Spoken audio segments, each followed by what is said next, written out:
Bienvenue. Aujourd'hui, on part explorer des civilisations anciennes, celles qui nous laissent encore rêveurs avec leurs constructions, leurs mystères.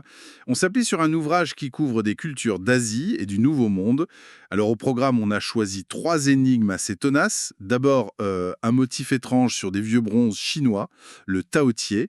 Qu'est-ce que ça veut dire? Hmm. Ensuite, direction le Pacifique, le secret des géants de pierre de l'île de Pâques. Ah oui, les Moae. Et pour finir, pourquoi une grande civilisation, les Mayas, a soudainement quitté ses cités en pleine jungle? Oui, l'objectif, c'est de voir ce que les sources, justement, nous disent là-dessus, essayer de relier les objets, les ruines, aux idées, aux croyances de ces peuples. Ça peut nous éclairer un peu sur leur monde. Parfait. Alors, on commence en Chine, avec les dynasties Shang et Shu. Il y a plus de 3000 ans. Leurs objets en bronze sont magnifiques et apparemment clés pour comprendre leur religion. Tout à fait, et ce sont des témoins exceptionnels. D'ailleurs, le texte souligne que pour eux, le bronze était même plus fiable que la pierre pour conserver l'écrit. Intéressant. Et donc, sur ces bronzes, on trouve ce fameux motif, le taotier. Très particulier, non? Oui, très énigmatique. Il a beaucoup intrigué. Alors, une interprétation qui est souvent citée, c'est celle de Hens. Qu'est-ce qu'il dit?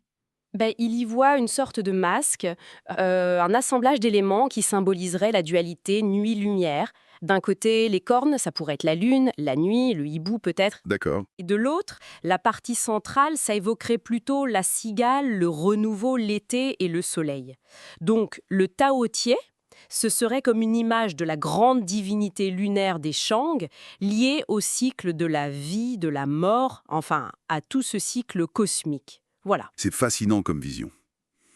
Très. Cyclique. Mais alors, comment ils ont appris à faire ça?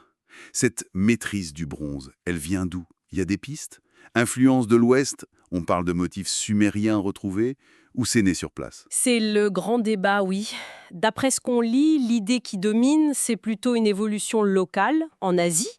Même si on n'exclut pas des contacts lointains, bien sûr, le mystère reste en partie. Bon, changeons de continent, de décor. Cap sur l'île de Pâques. Les Moai, ces statues géantes. L'image est forte. Très forte. Distinguer les statues qui étaient dressées sur les plateformes près de la côte, les aou, Ah oui. souvent liées à des tombes. Elles tournaient le dos à la mer et aujourd'hui elles sont presque toutes par terre.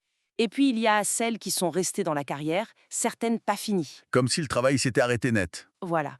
On pense que c'est assez récent d'ailleurs, peut-être 17e, 18e siècle, d'après l'érosion de la roche. Ah, et il y a aussi les pukao, ces sortes de chapeaux rouges, peut-être des imitations de coiffure de l'époque. Et l'île a un autre secret. L'écriture Rongo-Rongo. C'est unique en Polynésie, ça. Tout à fait. Des tablettes en bois couvertes de signes. Très particulière comme écriture. Comment on la lit? Alors, c'est en boustrophédon inversé.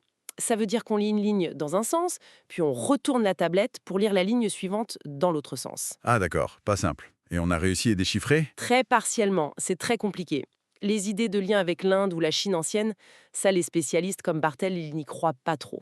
Et alors ça servait à quoi selon lui? Bartel pense que ce n'est pas vraiment une écriture pour noter la langue parlée, mais plutôt un système pour aider la mémoire, une sorte d'aide-mémoire, pour réciter des chants, des prières, peut-être aux dieux comme Makemake. D'accord, je vois. Fascinant. Allez, dernier voyage. Mésoamérique. Les Mayas. Civilisation brillante. Tikal, Copan, ces cités incroyables en pleine jungle. Des astronomes hors pair. Ils inventent le zéro Mhm. et la seule vraie écriture complexe de l'Amérique précolombienne. Et pourtant, Et pourtant, le mystère, pourquoi au IXe siècle surtout, les grandes cités de la zone centrale, la région du Péten, sont abandonnées, alors qu'elles semblaient au sommet de leur puissance? c'est ça qui est fou. Oui. Les vieilles idées, épuisement des sols, grandes maladies comme le palu ou la fièvre jaune, sont de plus en plus remises en question. Ah bon? Oui, les analyses du sol ne confirment pas toujours cet épuisement total, et pour les maladies, on pense maintenant qu'elles sont arrivées plus tard dans cette région. Alors qu'est-ce qui reste comme hypothèse? J'ai lu quelque chose sur un départ volontaire. Coup de choses qu'on ignore. On ne déchiffre pas tous les glyphes, on ne sait pas exactement comment ils étaient organisés politiquement, royaumes unifiés, cités-États rivales. Le débat continue. Finalement, ces 3 exemples, la Chine ancienne, l'île de Pâques, les Mayas, ils nous montrent des peuples avec des savoirs, des techniques vraiment impressionnantes. La métallurgie, la sculpture, l'écriture, l'astronomie. C'est clair.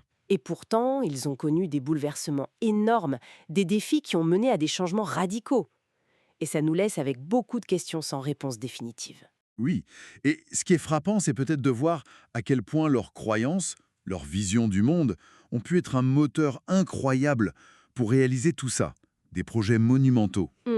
Mais ça montre aussi peut-être une certaine fragilité, même pour les plus brillantes civilisations. Tout à fait.